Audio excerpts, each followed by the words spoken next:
Welcome to this Parky Makes Keyring design. This is one of 6 designs. As you can see here, I've actually already attached all of my strings using a lark's head knot to the keyring that is provided in the keychain. And I'm going to start off by making some double half hitch knots. I'm doing that by taking my 5th string, straight in there, aren't I?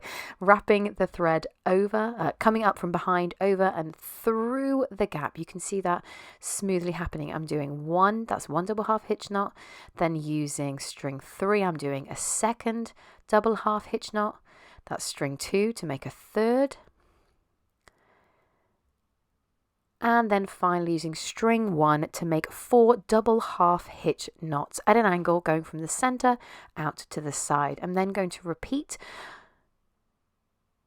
just counting those threads and straighten them out. Repeat on the other side, going from left to right, taking the thread under, over and through the loop, tightening all the way to the top, creating that really nice tight design. Creating these designs at the beginning, this line of double half hitch knots is going to give you a secure start to your keyring design, and it's going to mean that those threads do not travel too far around the keyring, but they stay centralized. This design is for the Rose Garden. I realize I jumped straight on in with directions and haven't given you that name. Making sure I've lined up my threads again, you'll see me do that a lot, straightening them out. I'm going to then take what is now string 5 and repeat, going from right to left diagonally from the center across to the left hand side, using my double half hitch knots to create that line, tightening them up, making sure that each one sits nicely next to the previous one, keeping it nice and tight all the way down the line. As you've guessed, I'm going to then need to repeat on the other side, going from left towards the right, tightening them up, another 4 double half hitches. And you may have noticed already that as you go through the design, the string numbers change according to where they are in the design. So you're always working from left to right, 1 to 10 as you do this. But obviously your string 1 may move all the way over and become string 10, etc. Now what I'm going to do is I'm going to take it into the 4 central strings to make a square knot. Separate them out so you've got 2 in the middle and 1 to each side. My first string goes over the 2 in the middle, under the 1 on the right. My right one comes under the ones in the middle and through the loop that I've created with the one on the left. And I'm going to drag it up. Now, normally we'd take this all the way to the top, but I need to leave a bit of a gap. You can see that I've left a gap between my knot and my double half hitches. Next over, the right string is going to come over the ones in the middle and under the one on the left, and my left one under the ones in the middle and over the one in the left. There we go. That is 1 square knot completed. We're going to repeat this again, left going over the ones in the middle towards the right, and right going under towards the left. You're going to repeat this again as you did before, so you're going to complete your 3 square knots. Slow it down, watch this back if you need to, but note that I'm tightening them nicely up towards one another, and that's my left going over towards the right, and then this time the one on the right going over towards the left. That leaves me with 3 square knots, and now to turn it into a berry knot. Bring the string on the left through to the gap above the square knots. Thread it through the gap between the first and the second knot in this section. Now take the string on the right and thread it through the furthest gap in those square knots that you have made, looping it through the top there. The principle will remain the same regardless of which strings you're using within the design. Then the 2 middle strings will go through the gap in the middle. You will have 3 gaps in the middle, in between the strings above your square knots, and that is what you're using. 1 on the left, 1 on the right, and 2 in the middle. Now that you can see makes a 3D shape. I'm now going to pull my strings tight and create a half a square knot here.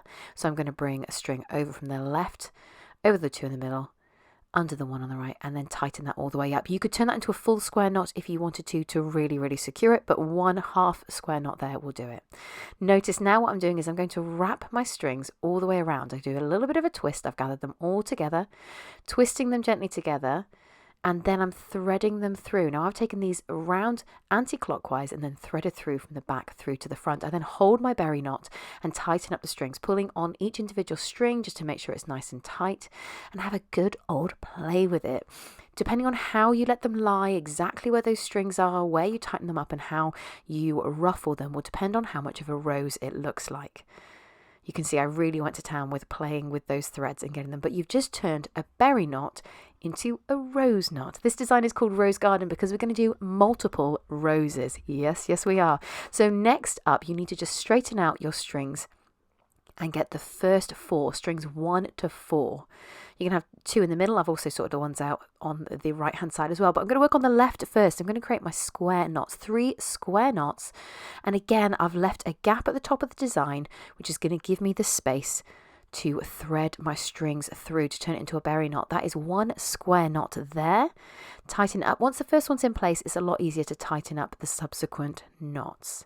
There's another half of a square knot. And then back over the other way, right going over to left coming under and through, left to right, right under left, excuse the camera wobbling. I'm imagining that as a toddler having an impact on the on the stand that was holding the phone. There you go, 1, 2, 3 square knots. My left string goes through the gap on the left, my right string goes through the gap on the right, and the 2 strings go through the gap in the middle. Pull all of the strings downwards, and that will have looped those 3 square knots over themselves to create the berry knot. A half square knot underneath to hold that in place, looping my strings round, holding the berry knot in place, and adding that there. Now you can change which direction you do this from. You can vary it going clockwise, anti-clockwise, and mix it up. But you can see that it creates a lovely texture around the edge. It doesn't have to be too precise. You kind of want it to look fairly natural. Now I'm going to take the 4 strings on the furthest side on the right. Again, using a square knot. There's another one going there. That's my second square knot tightening up there. And my final one. Wouldn't it be great if I could go this quick in real life, hey? These kits would have been a lot quicker to design if I had, but I hope that you are enjoying the process. Threading through my strings, left on the left, right on the right, 2 in the middle, and a half square knot. Then looping around. Now this time I've gone anti-clockwise. I was doing clockwise before, wasn't I? This is anti-clockwise. There you go. And just tightening them all up. And then I'm going to take again my 4 in the middle. So it does take a little bit of bringing the strings back in. 3 square knots again. Threading them through again, left on the left, right on the right. That half square knot. This one I've gone anti-clockwise again, and I've got 4 already. Then again, the 4 strings on the left. So strings 1, 2, 3, and 4. Using them to create another one on that side, and again using strings on this side over here. That's strings 7 to 10. There we go. I'll get there in the end. And now again the middle 4 strings to create your final berry knot. And I varied whether I was going clockwise or anti-clockwise as I did this. Then I'm going to slow it down a little bit because I'm going to take it back to a double half hitch, bringing my leftmost string 1 across, beginning the double half hitch knots. There we go. That is 4 double half hitch knots, and then just choosing which is going to be string 10, because it's not always very clear. After you've been knotting all of these, it's not the most clear which is which, so just lay them flat and then start. And by doing this at this point, you're going to bring some order back to the order of the strings. There you go. And again, same thing, and I'm going to join my strings up in the middle in just a moment. So I've done 4 double half hitches on each side, and then next, coming again from left to right, I'm going to do 3 double half hitches. Then I'm going to take the row above and just finish off the joining the 2 together by bringing it underneath the one that has come from the right. Just going to join those 2 together. There we go. And do a 4th double half hitch on the left side. And then I'm going to go for 4 double half hitches coming from right down to left, meeting in the middle. Just making it nice and even. You may want to do an extra one, just making them overlap nicely. Next comes the brushing. Trim off the excess that you're definitely not going to need, save you a bit of work. And then begin brushing carefully from both sides, making sure you loosen out all of the fibres. I'm using here a specific macrame brush, but you can use a clean pet brush or a fine tooth comb. And then I tend to cut a nice straight line. That's me just demonstrating what I'm going to be doing with this one. But you can cut a straight line to begin with, and you can leave it there if you want to. I like to make mine in proportion. Usually I'll have a design that's about 10 centimeters and then have a fringe that's about 5. That's quite a pleasing dimension on the eye. So what I'm going to do here is just trim it a little bit more. Sometimes a 7.5 is quite nice because I've got slightly longer in the middle and shorter at the sides. If I chop it to follow the line of the design. It actually works quite nicely.